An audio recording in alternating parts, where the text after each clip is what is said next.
So the coolest thing happened the other day. We were having an open house here at the center. We're not usually open on Saturdays, but we were here for an open house.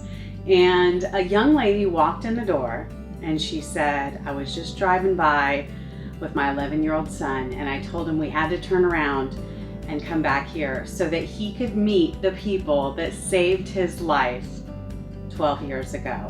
She had come here when she was pregnant, and at that time she was planning on abortion. And she said, you guys prayed for me, you gave me hope, and because of you I chose life for Julian, her now 11-year-old son. Yeah, so it's crazy. How I found out I was pregnant was my kid's father actually noticed before I did.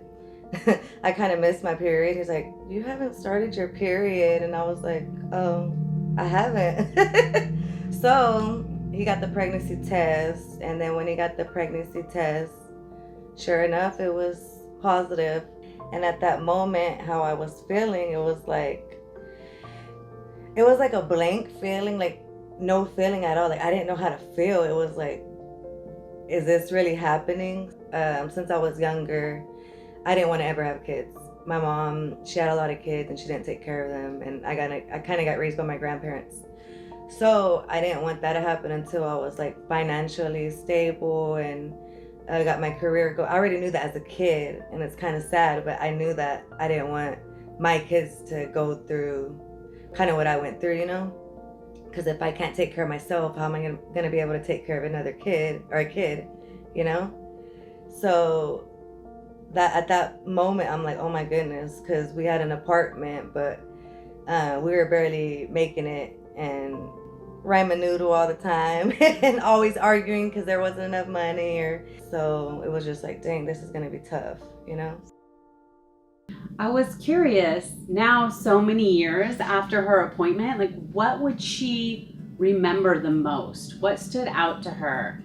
And I could tell from what she was saying, it was the prayer that she got. She kept referring to the nice Christian lady who talked to me when I was here. And, you know, Corina was a believer. She just needed to be reminded about the goodness of God and the providence of God, and that he would take care of her. And that gave her the peace that she needed to be able to say yes to life for Julian.